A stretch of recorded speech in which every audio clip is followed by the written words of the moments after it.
আসসালামু আলাইকুম প্রিয় দর্শক, নুরস মমের আজকের পর্বে বাচ্চাদের জন্য দ্রুত ওজন বৃদ্ধিকারী, খুবই পুষ্টিকর, ক্যালোরিবহুল ও মজাদার দুইটি জাদুকরি খাবারের রেসিপি নিয়ে হাজির হয়েছি।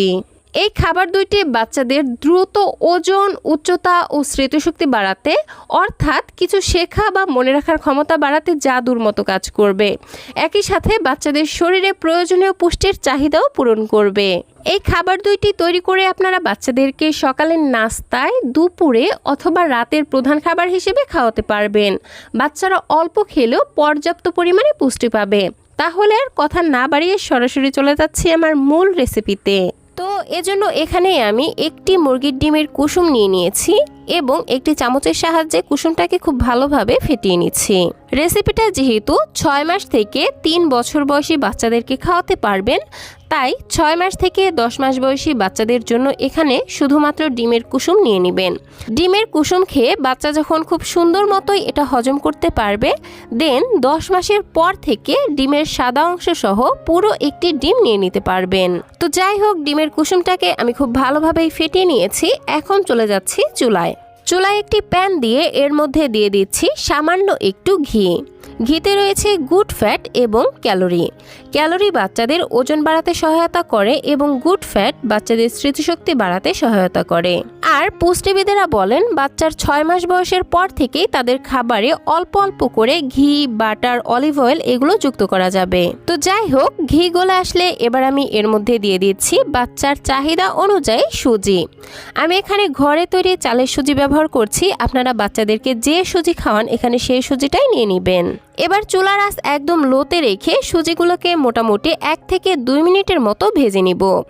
দিয়ে দিচ্ছি মুখ ফাটানো একটি এলাচ। এই এলাচ দেওয়ার ফলে সুজি থেকে খুবই সুন্দর একটি ফ্লেভার বের হবে। আর আমরা যে ডিম ব্যবহার করব সেই ডিমের কোনো বাজে গন্ধও আসবে না, আর তাই বাচ্চারা খুবই মজা করে খাবে।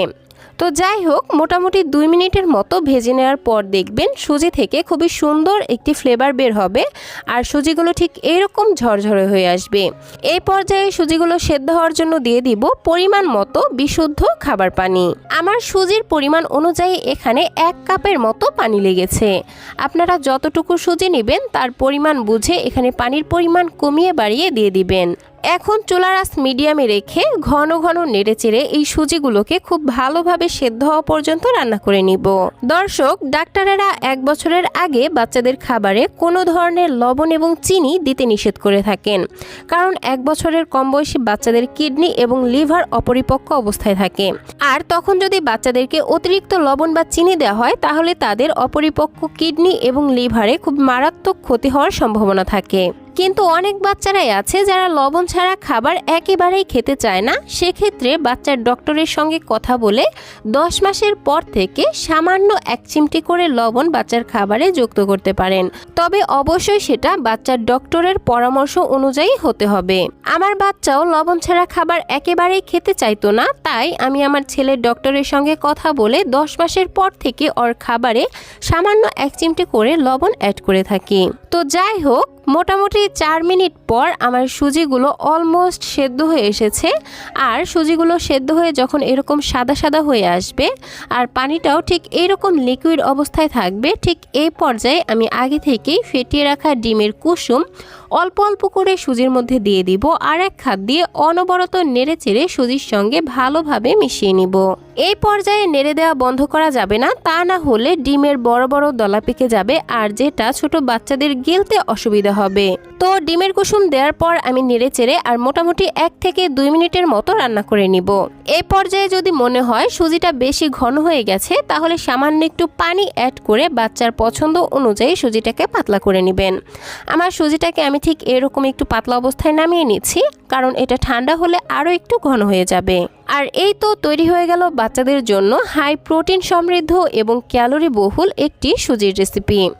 এইভাবে সুজি রান্না করে বাচ্চাদেরকে সকালের নাস্তায়, দুপুরে অথবা রাতের প্রধান খাবার হিসেবে খাওয়াতে পারবেন। বাচ্চারা অল্প খেলেও বেশি পরিমাণে পুষ্টি পেয়ে যাবে এবং বাচ্চাদের দ্রুত ওজন বৃদ্ধি করতেও সহায়তা করবে। তো এজন্য প্রথমেই এখানে আমি বাচ্চার চাহিদা অনুযায়ী পরিমাণ মতো সাবুদানা নিয়ে নিয়েছি। দেন এই সাবুদানাগুলোকে বিশুদ্ধ খাবার পানি দিয়ে 2 থেকে 3 বার পানি চেঞ্জ করে খুব ভালোভাবে ধুয়ে নিব। দর্শক, বাজারে কিন্তু 2 ধরনের সাবুদানা পাওয়া যায়। একটা হচ্ছে স্বচ্ছ কাচের মতো দেখতে আসল সাবুদানা এবং আরেকটা হচ্ছে আটার তৈরি নকল সাবুদানা। তো বাচ্চাকে খাওয়ানোর ক্ষেত্রে অবশ্যই আসলটা দেখে বুঝে তারপর কিনে নিয়ে আসবেন। যাই হোক, আমি সাবুদানাগুলোকে বেশ ভালো করে ধুয়ে নিয়েছি। এখন হচ্ছে কুসুম গরম পানি দিয়ে আমি এগুলোকে 20 মিনিটের মতো ভিজিয়ে রাখবো। এতে করে সাবুদানাগুলো বেশ অনেকটা ফুলে উঠবে এবং পারফেক্টভাবে সেদ্ধ হবে এবং রান্না করতেও সময় অনেকটা কম লাগবে। খাবারটি তৈরি করতে আমার আরও লাগবে 2টি মুরগির ডিমের কুসুম। আপনারা চাইলে এখানে পুরো আস্ত একটি ডিমও নিতে পারেন। আমি যেহেতু শুধুমাত্র কুসুম নিয়েছি সেজন্য 2টি নিয়েছি। এবার একটি কাঁটা চামচের সাহায্যে কুসুম 2টিকে খুব ভালোভাবে ফেটিয়ে নিচ্ছি। খাবারটিকে মিষ্টি করার জন্য নিয়ে নিচ্ছি 1 চা চামচ পরিমাণ লাল চিনি। আপনারা এখানে লাল চিনির পরিবর্তে তাল মিশ্রি অথবা খেজুরের গুঁড়ো ব্যবহার করতে পারেন। আরও নিয়ে নিচ্ছি 1 চা চামচ পরিমাণ ঘি। এই ঘি দেওয়ার ফলে খাবারটিতে যেমন গুড ফ্যাট যুক্ত হবে, তেমনি খাবারটি থেকে খুবই সুন্দর একটি ফ্লেভারও বের হবে। আর সর্বশেষ আমার যেটা লাগবে সেটা হচ্ছে 1 কাপ পরিমাণ লিকুইড গরুর দুধ। তবে যে বাচ্চারা গরুর দুধ খায় না তাদের ক্ষেত্রে এখানে গরুর দুধের পরিবর্তে নর্মাল খাবার পানি দিয়ে খাবারটি রান্না করবেন। সরাসরি চুলায় চলে আসলাম। চুলায় একটি পরিষ্কার প্যান বসিয়ে আগে থেকেই ভিজিয়ে রাখা সাবুদানাগুলো দিয়ে দিচ্ছি। সাবুদানাগুলো ভিজিয়ে রাখার ফলে কিন্তু বেশ অনেকটাই ফুলে উঠেছে। যাই হোক, এবারে দিয়ে দিচ্ছি গরুর দুধ। এই দুধটাকে আগে থেকেই জাল দিয়ে নেবেন, কারণ সাবুদানা রান্না করতে যেহেতু খুব বেশি একটা সময় লাগে না, খুব দ্রুতই সেদ্ধ হয়ে যায়। তো আমি ঘিটাও দিয়ে দিলাম এবং 1 চিমটি লবণ দিয়ে দিচ্ছি স্বাদের জন্য, আর দিয়ে দিচ্ছি চিনি এবং দিয়ে দিচ্ছি মুখ ফাটানো একটি এলাচ। এই এলাচটি দেওয়ার ফলে খাবারটি থেকে খুবই সুন্দর একটি ফ্লেভার বের হবে এবং ডিম দেওয়ার পর ডিমের এক্সট্রা গন্ধটাও দূর হয়ে যাবে। এখন সব কিছু নেড়েচেড়ে দিচ্ছি আর চুলার আঁচ মিডিয়ামে রেখে অনবরত নেড়েচেড়ে এই সাবুদানাগুলো বেশ ভালো করে সেদ্ধ করে নিচ্ছি। সাবুদানার এই পুষ্টিকর খাবারটি রান্না করে আপনারা 10 মাস থেকে 10 বছর বয়সী বাচ্চাদেরকে সকাল, দুপুর অথবা রাতের প্রধান খাবার হিসেবে দিতে পারবেন। বেশ কিছুক্ষণ রান্না করার পর দেখবেন সাবুদানাগুলো ঠিক এইরকম খুব ভালোভাবে সেদ্ধ হয়ে আসছে আর দুধের পরিমাণটাও অনেকটা কমে এসেছে। এখন হচ্ছে আগে থেকে ফেটিয়ে রাখা ডিমের কুসুম অল্প অল্প করে দিয়ে দিব এবং অনবরত নেড়েচেড়ে খাবারটির সঙ্গে মিশিয়ে নিব।